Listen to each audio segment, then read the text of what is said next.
Good morning, everybody. Welcome to the Catalyst for the Trades podcast. I'm excited today. I just got to talk for a few minutes with Karen about skiing, so it's got me all jazzed up now. I can't not think about that when it's brought up, especially when we just got a bunch of new fresh snow. And it's always great to meet someone that skis or snowboards or plays in the snow, because it's like almost an instant connection. Wouldn't you say, Karen? Absolutely. And there's no better way to make it through a winter in a cold, wet place where snow and being outdoors can't make it a little bit better. Yeah, absolutely. Anyways, I'm Chuck, co-host of the Catalyst for the Trades podcast. Welcome, everybody. Don't forget to like the podcast and share with your friends if you want to see more. Jen is off today. I think she's in Vegas doing a conference of some sort. I know it's that time of the year, so we will get back to routine here in a few weeks. But we have an amazing guest. Karen, tell us a little bit about yourself, what you do. I mean, obviously, you can see gutter guards, but tell us more. So we are a manufacturer of micro mesh gutter guards. They are all the rage these days. They are the most popular type of gutter guard, I would say, for people that are looking for something that isn't your classic mesh. We've really taken the technology beyond what it was. You probably don't know this, Chuck, but the average gutter guard, the reverse curve style gutter guard, was actually first invented in the 1880s. Wow. Yeah, exactly. That's what I first said when I found that out. And it's been around, that style's been around for that long. And if it was so effective, you'd think every gutter would just look like that in this day and age. But a great gutter guard has eluded people for years. And it wasn't until a gentleman by the name of Alex Higginbotham came along and invented a product that everybody knows called leaf filter, that the industry started to change. And Alex and I have been partners for years. He's subsequently retired, and now it's me. So we've been adding to our patent portfolio. And the thing that really sets us apart is the fact that we have gutter guards that have copper in the filter. And that copper in the filter is there because we just don't know where the gutter guard's going to be installed. And the thing that kills most gutter guards quite quickly is the fact that moss, lichen, and algae, stuff that just exists in Mother Nature, one, it likes limestone in shingles, and it's actually a food source for that type of organism. So moss loves roofs, and where do all the spores go? They just flow down towards the gutters. The gutters are a wet environment, and you wind up in a place where everybody says you can't filter water because something's going to grow on it. Yeah, that was true for a very long time. And copper is all natural, and copper actually bursts the spores. So nothing actually grows in the gutter guards. And we are almost into our 10th year of this, between testing it for 4 years in Seattle and Atlanta, and then moving on to installing it for like 6 years after that. So we're at basically our 10-year mark, and we have never had a filter clog in all that time. So really kind of a nice game changer for the industry. Yeah, that's impressive. And okay, so you've been installing them for 6 years, but they've been developed for 10 years, and tested for 4. Yep. So what made you start in this? What led you down this road? Oh, in life? Well, I'm a former banker, corporate banker. You can boo and hiss me, but I can't say that the education is an invaluable one to know finance in any business. And mostly I work large corporates, but I also work middle market for a brief period. And our job was really to serve our customers as it is anybody in the trades. And a lot of companies were ready to grow, and anytime you can use leverage to help you grow, it was a plus. But I retired from that to be a full-time mom. Didn't really find that very it wasn't really my thing just to be watching babies. Sure. And I just got involved originally as the financing to start a business. And then I just got roped into more and more and more. And all these years later, here I am, I own the company, and I'm out there creating new technologies all the time. So. Yeah, I think that's amazing. So, and you can't shut off the entrepreneur bug. I've learned that, right? Like and when you try to contain it, something bad usually happens. Like, no offense, I've seen people get addicted to things. I think I've seen people do things that aren't good for them, right? Like, it's still that entrepreneurial bug that's in them that's trying to get out in some way. So it's really interesting that you said that, and thank you for being honest. What did you learn from the banking in corporate industry? What was like the one thing that you crossed over? What was, talk a little bit more about that. Like, what did you bring over from there? Like, that experience that you had working in the banking world and corporate world, what was the most important thing that you were able to bring over to this side? Well, certainly the financial knowledge of how to read an income statement, a bank, a balance sheet, and then the whole concept of cash flow. I mean, that was drained into us from our earliest days.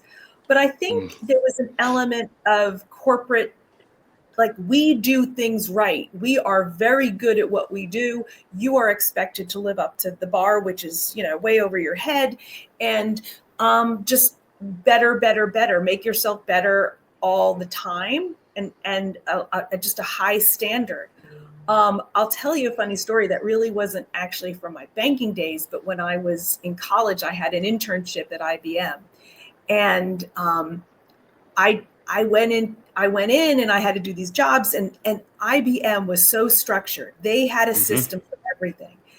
And I at the time I was like, this is crazy. Nobody has it doesn't seem like anybody is thinking here. They just follow this system. And let me tell you, all these years later, when you are trying to do something, entrepreneurship aside, when you have to do something, you need systems. And I'm like, oh, now I get why. So systems are so important. So those are things in hindsight I've taken with me. And Karen, it's amazing because, working with businesses and business owners now, right? And having a business myself, multiple of them, like the first thing, first time business owners, some of their biggest problems is cash flow, finances, and systems and processes. There you go. Yeah. So it's really amazing to me, and I like to look at every industry, not just my industry, right? I like to look for different cues and different things that I can bring back and put into my industry, or help with a business that I may be working with or have equity in. It's really interesting what you find, right? This sense of a lot of people leaving corporate America because they don't like corporate America, right? And I never worked for corporate America. I was fortunate enough to find the blue collar space right away, but I know plenty of people that have and have left. But don't forget what you've learned there that can be so invaluable to your business, right? Like, any situation, in any business in general, like, if they've got it going on, they've got their what together, go visit, go ask questions. It doesn't matter if it's your industry or not. It will all cross over. Business is business. It will all cross over for the most part. Like, I've been to site visits of businesses that aren't even in my scope, or not even blue collar. And I've seen something while doing that I'm like, holy cow, if I did that in my business, it's going to speed up efficiencies. It's going to make this better. And then, starting to ask the questions, why do you do this? Why do you do that? It's truly amazing. So I love it. I love that question. It's like, what did you bring from last into your business now? I just think it's I think it's an amazing question. So you've been installing, not you, but your company has been installing these for 6 years. Is there, is it a franchise model that you guys are doing, No, or no? a Okay, so these are all privately licensed owned. dealer. A licensed dealer, which gives Okay, the party that buys the product from us, it gives them a lot more flexibility into what they can do and how they fit it into their business. awesome. We have a lot of systems to give them. We have training.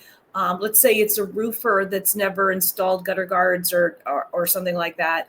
We have a way where a whole training where it's more about, okay, this is how you integrate gutter guards into your roofing sale rather than try to change your whole sales presentation. So Yep. it gives insert a talking point here, insert a talking point here, and you can naturally weave it in. So that's for like a roofer that wants to add a gutter guard to their business. Because when you think about it, everybody sells the same shingle from one of the same X number of manufacturers. So how do you differentiate your roofing business? Well, having a system that when you sell a roofing system as opposed to shingles, you have a whole different methodology to present. So you need talking points to get it there so you can train your sales guys to do some of that. Or if it's just a company that just wants to do a very fast to cash business model, which is just sell gutter guards, it's sell on a Monday, install on a Wednesday, Thursday model. And that's just your expertise just becomes about the gutter guard itself. Awesome. Where licensed dealers, like all states, mostly? I would say we have states that are still available. Well, markets that are still available. It's a semi-exclusive territory for people in an area. We don't want to overload it because we understand that to hit numbers that we're sort of looking for from somebody, you have to be willing to invest in marketing, and you don't want anybody just capitalizing on the investment you've made in marketing to undercut price. That because you're looking for a certain return on every gutter guard sale, and to do that, you have to be able to hit those numbers. So we don't want to. I don't want to say that people talk to each other in a market, but they have to be kind of the same mentality in terms of, I want to sell a high-end product, I want cash in the door really fast, and I want, not to keep a whole lot of product on my shelves so that I can do this quite quickly and turn cash fast. And to have that approach, you need to be hitting a certain, a gross profit to do it. And people all have the same kind of agenda with the product. Yeah. Product. And I love that. I was always looking for something that I could add on. It was a benefit for my clients, right? And it was like I didn't have to touch it for the most part. You know what I mean? Like that was something. Add-ons are great. We had a bio cleaner for drains. I won't bore you with the details, but we private labeled it, and it was just during conversation it just came up. Now it didn't make a whole lot of money. We believed in the product. That was the number one thing, right? Like can't deliver something we don't believe in. And then secondly is it was a good conversation starter with people. But the other thing is, because we private labeled it, we were underneath a ton of sinks where people would go to look, when they had a problem. So it was like, we were trying to see through all the avenues with it. But I think for roofers, like this makes sense. Like you don't have to install it, right? You find somebody that does install it, and you just recommend it to your clients. Like I always try to look at the way that I spend, right, and compare it in different ways that other people spend. I want to know as many options as possible when I'm buying a product, right? Like if I'm going to put a roof on my house, if you didn't tell me about gutter guards and I found out about it later, I would not trust that contractor anymore. Oh, So right. I'm And always looking for something. it's the interesting thing is that when somebody's in a buying mode, they will spend more than they initially think, because they realize there's more to it. I just had to buy a new laptop, and it wasn't just buying a laptop and taking it out of the box. I needed a laptop where I could have a second monitor. I needed, I don't want to use the keyboard on the laptop. I want a second keyboard. So suddenly I'm spending money and getting extra things that I wasn't thinking when I knew I just needed a new laptop. So the same thing applies in everything else. If you're the person saying, okay, when I leave your house, somebody still has to be accountable for your gutters, and you've got all these trees over your roof, somebody's got it, or your neighbor has a tree, because the classic story is it's not even the trees on your property, it's your neighbor trees that blow into your yard, stuff into your yard and stuff clogs your gutters. That who's going to be accountable when you leave after you finish roofing or siding, because oftentimes gutters come off the house when you change siding. But not for nothing, everybody, when they go out to a house, can just look up and see if there's a problem and just bring it up. We have somebody in the one-day bath business that loves this, again, fast to cash product model, but it's so easy when they're walking in a house to do a bath. Just can look up and see that they've got a problem, and then they've got a whole new, just discussing it allows that whole automation process to begin towards the gutter guard side. I tell a lot of my clients, Christmas lights. Yeah. Garbage can cleaning. If you remotely think you can do it, or if you know someone that does it, then refer it. Because the idea is this, nowadays it costs a lot of money to be on Google. It costs a lot of money to be in front of these clients. You're spending a boatload of money it's shifting, right? Back 15, 20 years ago, it was a lot more word of mouth. You were known. Your grandfather or father started the company. You were known. Nowadays, it's not like that. It's how much you're spending on Google and where you're ranked up there. It is the phone book. So, if you're at the house, this concept of own the home is huge, because I'm already there. Right? I'm already at the home, and it's not sell as much as you can. I hate that word sell, right?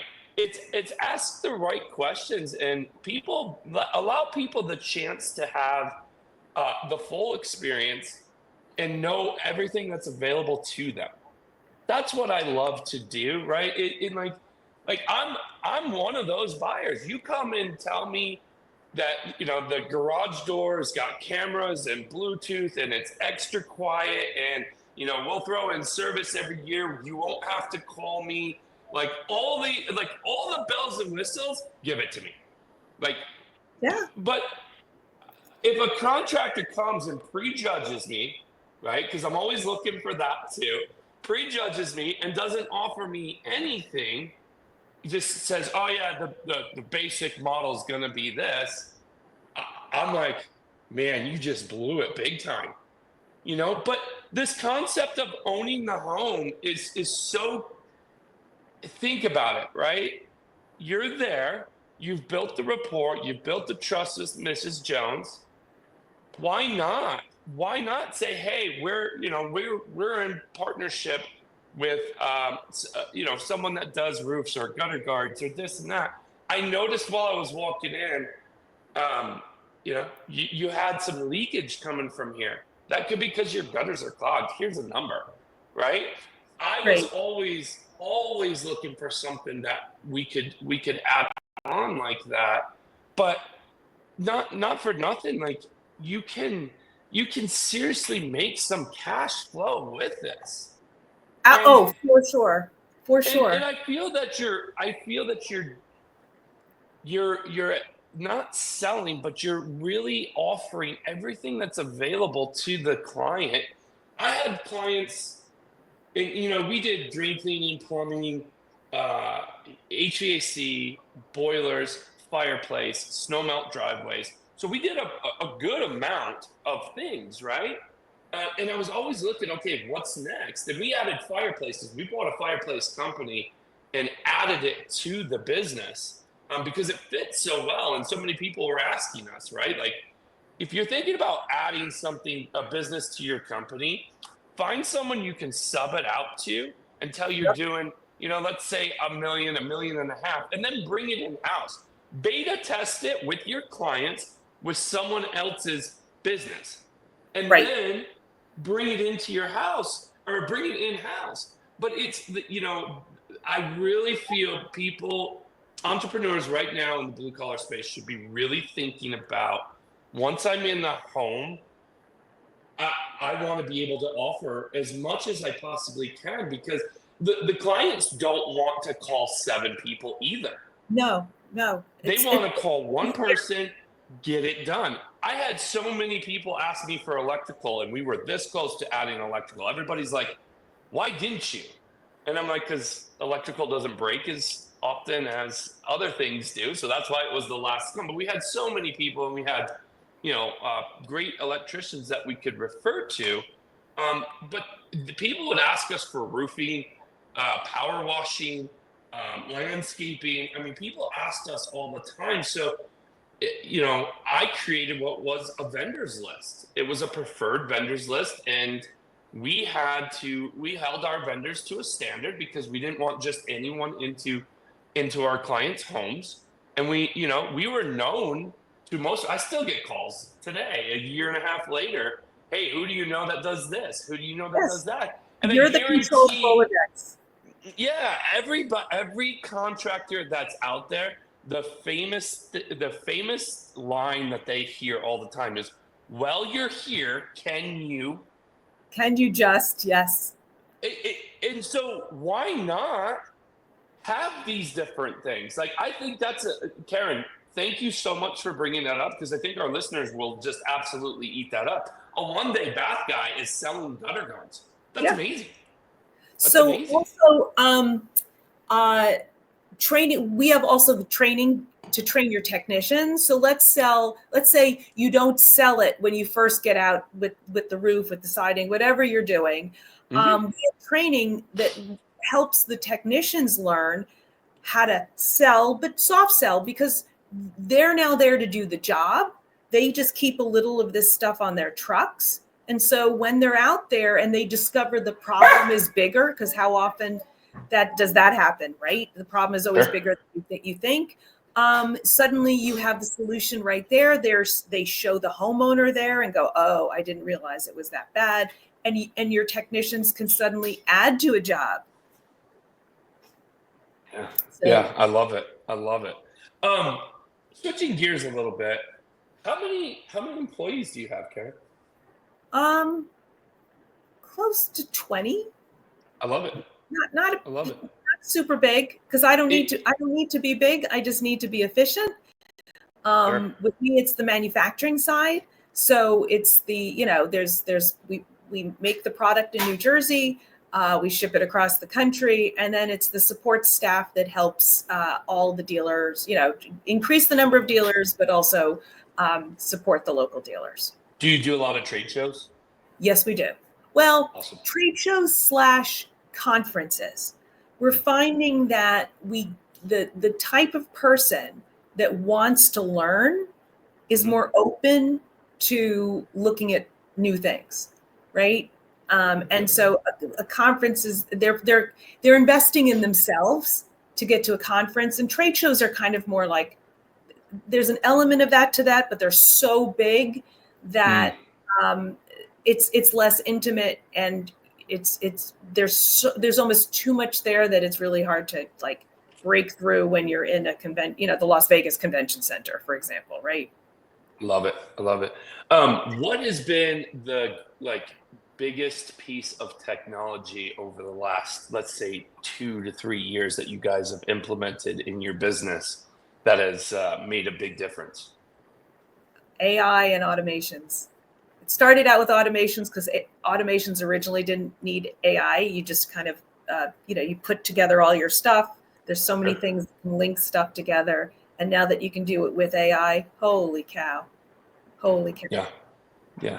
And you don't even have to be, just tell your guys just never to be scared of AI. It's there to be a mini me, right? Oh, how many times have you said, I wish I could just duplicate myself?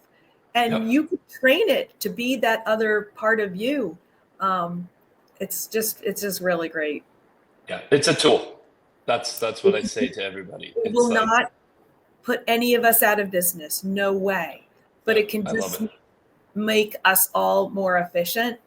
And we're in the process now of kind of trying to create a GPT that's more like the collective brain of the organization, so that everything can live in one place, so everybody talks the same way, that there's resources there, so that it's much more consistent across everything, and that really will help a lot too.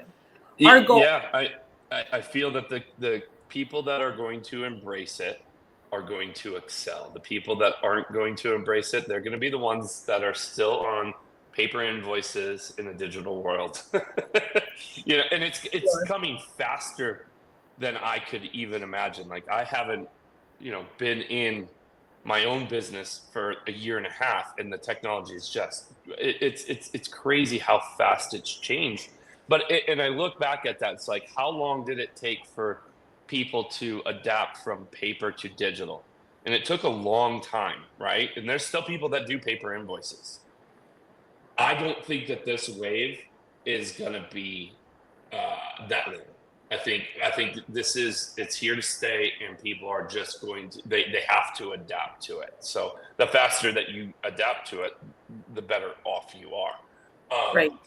And the other thing too is, are you using it for phones at all? We are on our way. Okay. We are on our way. Our phone system is kind of extra complicated because we can do stuff B2B, but also do stuff B2C, because we have our branded websites in Master Shield and in Clean Gutter and Micromax. So if something comes in off a branded website, it's more for a homeowner, whereas if they find us off of the Micromesh Gutter Guards, it's more B2B.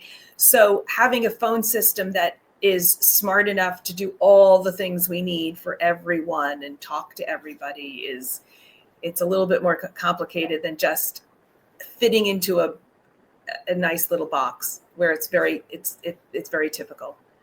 Yeah, I love that. So we're on our way, because one of the things that's our biggest problem, if I want to say it, is that speed to lead to the dealers is the hardest thing. They've asked us to do lead programs in the past, and we have, and then they tell you the leads aren't very good, but then you see how they answer the phone and how fast they are to answer the phone and how much they follow up, and you're like, oh, this isn't a lead problem. It's more of, we got to get you onto a system so that we can get you appointments. Yes. That's our goal is to just move everybody to set appointments for the dealers as best as we can. Yeah. So that's, I loved when my technicians used to tell me that you're just giving me crappy leads, that's why I'm not closing. I'm like, what defines that? What is actually a crappy lead? I think having a conversation with somebody, no matter what it is, whether they need your service or not, is a great lead. Yeah. So, changing my guys' mindsets around that was incredible. Now I get it. If you got somebody that's calling for a basketball court, and they're calling a gutter company, that's not a good lead. But is it? I don't know. Is there a building near the basketball court that might need some gutters to move the water away? And think outside the box, right? It's hey, no, I can't help you. But then it goes back to owning the home too, right? Like if you have someone calling in for a basketball court and you're a gutter guard company, right? It's like, okay, no, but I have 3 people that do basketball courts. I'd love to refer them to you. Here you go. You have that list ready and prime. So then it's like, there's no such thing as a bad lead, because you're just having a great conversation, and it's just thinking, right? I can't. I know salespeople are kind of like they get into their zone, they follow scripts, and they do all of that. But that little extra bit of curiosity to ask more questions, a little bit outside of just their known world, can open up tremendous opportunities. I've heard more and more stories these days, Chuck, that fit exactly what you're saying. A guy goes out, he thinks he's only going to sell a front door, and then winds up selling an entire roof along with the new front door. And you're like, wait a second, a front door is only a couple $1,000s, and he walks away with a $30,000 job on top of that. You go, God bless, right? That's God, that's the person that makes that homeowner think, oh, well, maybe while I'm doing this, and if I'm going to finance it, which I think is going to become more common for a while, okay, then I can get more in, I can accomplish more. And who wants to ever go back for a second home improvement project? Very few people. It's the pain of doing it once that people rarely forget. So that the more you can kind of bundle it all up at one time and get a lot done, people walk away and almost thank you going, phew, that's done with, but it's done. Yeah, and they never have to worry about it again. I'm the guy that's like, okay, give me back some time and I'll spend whatever you're asking, right? If I never have to worry about cleaning my gutters ever again, okay, tell me what that's gonna take, right? Like, if you have multiple homes, like you're buying back time, and I as much as technology is helping businesses in making them efficient and better, it's also helping our clients too, right? And that's the name of the game. I really do. I mean, that was the next question I was going to ask you, is like, what trends do you see out there, and what where do you see like home services going, right? Like, in my opinion, it's like, as much as we can push a button and it's done, that's what I see is happening, right? And even more so than just a year and a half ago. What are you seeing out there? Well, I think the beautiful thing is that a blue collar job is not going away, because there's too many homes in America. There's over 58 million homes in America. 2% of them have gutter guards, by the way. Even with all the TV commercials you see on TV, 2%. Sure. So even with new builds age eventually, but we are part of a business that will never, ever go away. Robotics will never impact us the way that it will other businesses. And I know somebody's going to tell me I'm wrong there a little bit, but I think it's way, way in the future. And I don't think we have anything crazy to worry about for now. I think for the moment, financing will help a lot of people. I also think that people are going to stay in their homes, which means, people who would like to move, they won't as much, and they will make their homes a better place for them and their family. They will add on additions. They will just make sure that house stays in the best shape, because real estate shouldn't really tank, and people will protect their biggest asset. So other than that, trend wise, well, private equity is not going to leave our world, but it doesn't always result in the best thing for the consumer.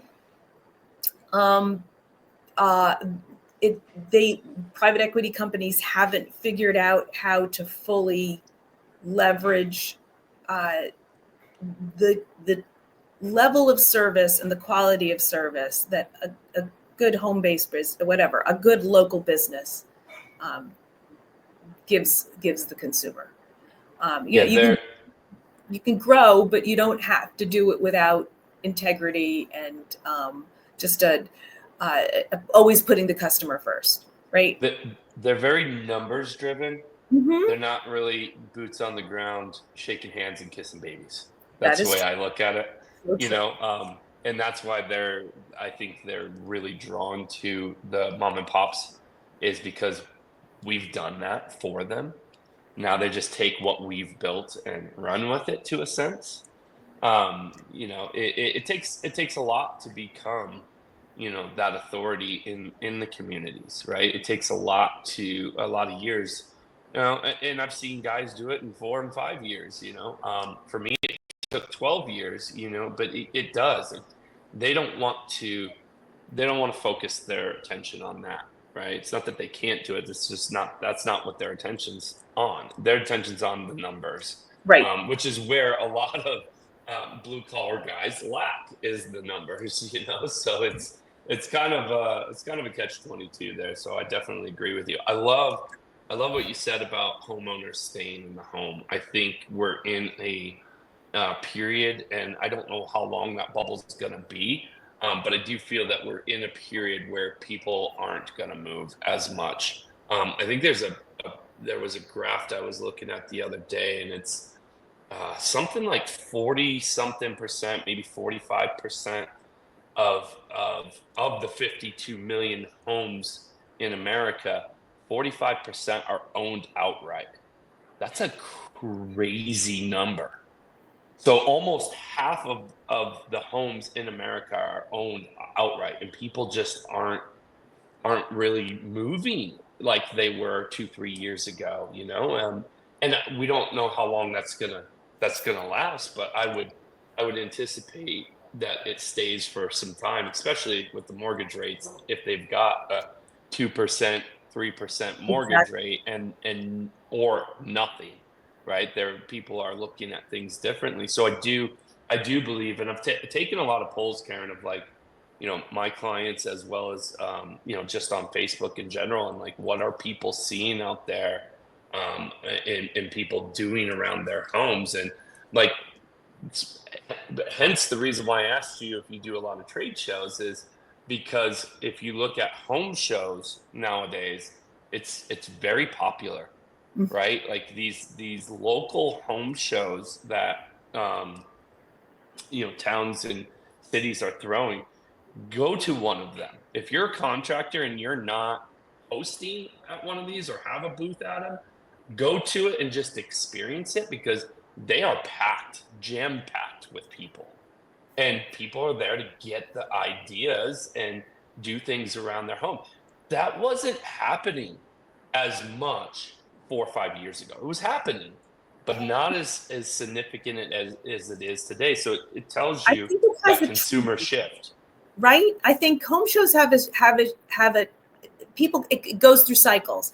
There's always the people that love to walk them, but there's always that group of people that says, okay, we have to do something this year and we need to be in a place where we can see it. So you can do one of two things. You can go to a home show or a garden show and exhibit there.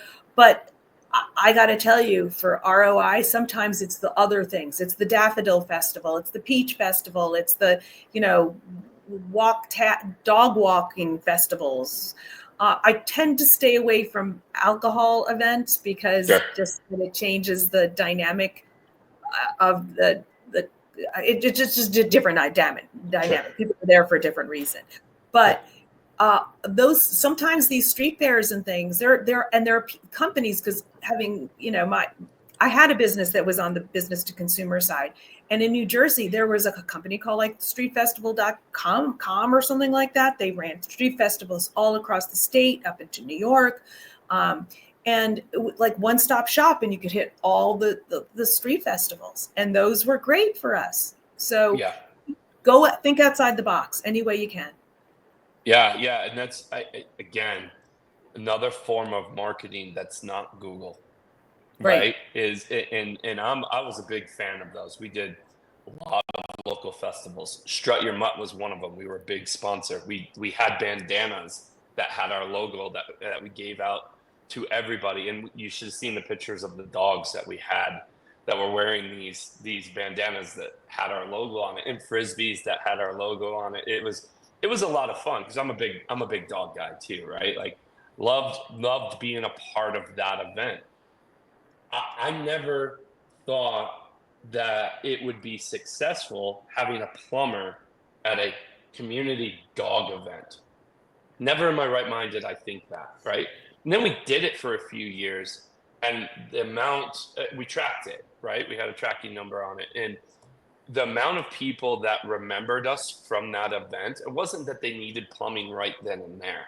It was we were becoming the authority of, hey, these guys are local. They're, and everybody's gonna need a plumber at some point. Oh, for sure. Right. So it was just getting that connection with people and them saying, oh, I remember All Hours from Strut Your Mutt. They had that awesome bandana that my dog still has. It's probably a little dirty and smelly now, but let me look them up online. Right. So it's not, we couldn't track it 100% because most of that stuff would be lost. But the fact that they remembered us and sought us out was huge. And I challenge people to, I'm talking about this a lot, and we're going into, I'll give you guys a brief segue of what we're going into over the next few episodes, is how to make the best out of shoulder season and how to make the best out of busy season, the things that you can do.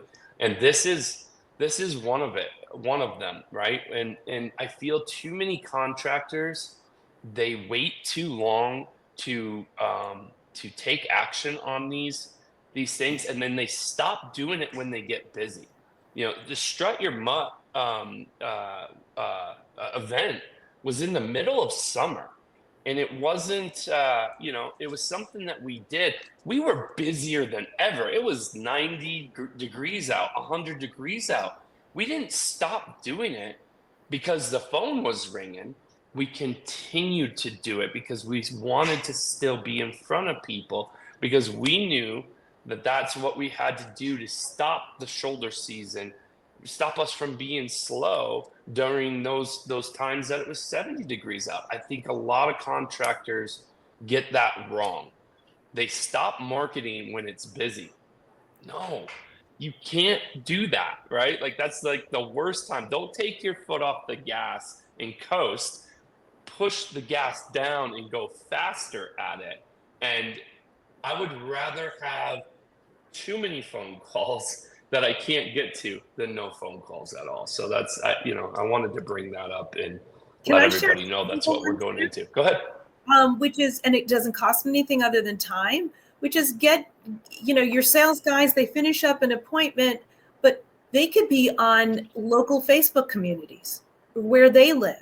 And they could be engaged there and just become, again, your voice of authority, not to sell, because this is where you're serving, but who are they going to remember? The guy that's out there trying to help the community. Those little things go a long way. And I know you can't automate that, but if a lot of other things are automated, that little bit of involvement can be very, very helpful. Well, you can automate. And here's some things that, because I was doing the Facebook groups. The Facebook groups were just becoming popular as I exited my company. And you can automate it. You just hire a VA and train them on what you need to do. Okay. Right? That is automated. Yep. That's all. Build the playbook, right? There's your system. Yep. That's all it is. And hiring someone for marketing in-house, right? And working with your marketing companies or your VAs and holding them accountable and all the things. So yeah, you can automate anything. It just may not be with AI or technology. It may be with an actual human still, but it's still automated to a point, right? I like thinking about it that way. Thank you. There you did. You just changed my mindset on something. That's all it is. And I love when business owners get together, because this is exactly what happens, Karen, is they literally, one thing, that's all you need. One thing, and your business is going to go a whole different direction, right? And I hope that, you guys got something out of it. We're running out of time, but I hope you guys got at least that one thing today, right? What's a new way that you could market? What's a new way that you could bring a product in that you don't have to touch and still offer to your clients and make a little bit of cash flow, right? I'm understanding your finances and cash flow is detrimental. Everybody has to, a business has to understand that, right? And, and again, it's the cost, owning the home and the cost that it takes for you to walk through that door. You're already spending it. Is that valuable to someone else? And maybe you could team up with somebody there. I think that's the, really where we're at with things, and where people should be more, should be thinking and going in that direction. There isn't competition, right? It's just, okay, let's go, let me build. Think about it on a sense of realtors, right? When you buy a house, a lot of realtors will give you a preferred vendors list. Okay. So why can't every blue collar company out there build a preferred vendors list out?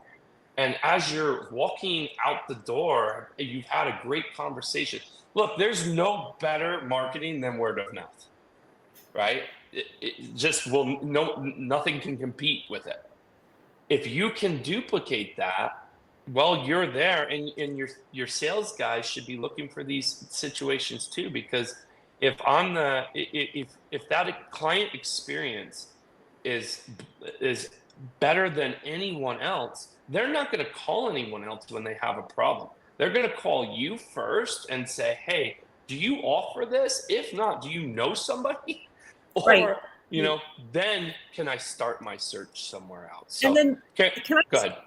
Just one quick thing to throw in there, Sure. Anytime you can add value rather than discount, there is something to be said, because you're holding your margins, and your Rolodex is a value tool that you could give away rather than lowering your price. I will give you my Rolodex. It's probably got $1,000 value on it, because I will save you the time from finding, going through bad people to work with.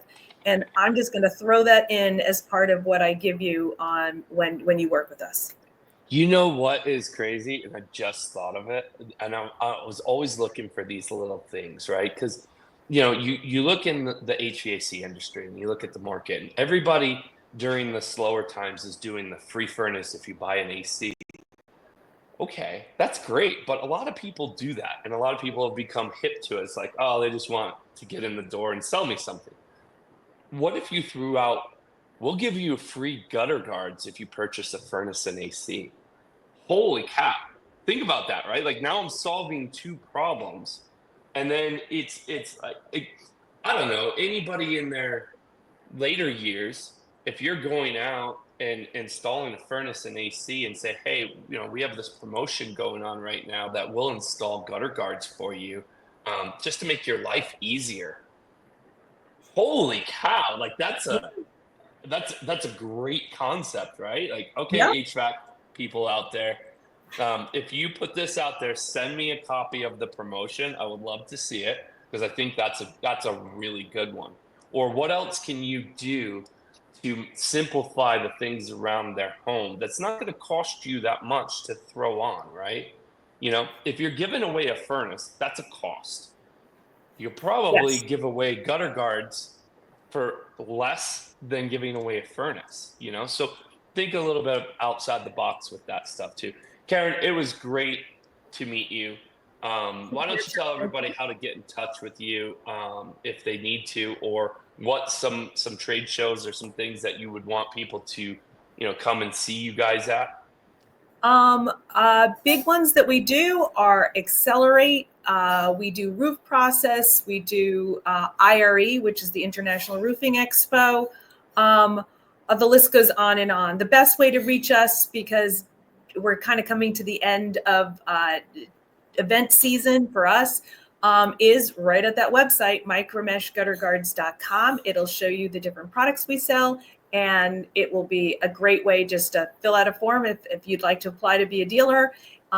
We have something for everybody in our toolkit, and a lot of resources, so that you're not going to go and do this alone. We're very much about trying, these are $1 million businesses just selling gutter guards. And if you can get out to 25 leads a week, and you could just sell 20% of those a high margin gutter guard, that's about $1 million extra in your pocket. So I when you love think it. about it that way, gutter guards are like, what? Yep. Yeah. Yep. I love it. And I definitely have some connections for you. I will be passing them along. I know a lot of people in the roofing space, so I will definitely get you in touch with people. Thank you again so much for your time. Thank you, everybody, for showing up. Remember, like, share the podcast, join, share with your friends. That's how we end up getting great guests like Karen on here. And we appreciate everybody for showing up and listening to us today. Thank you.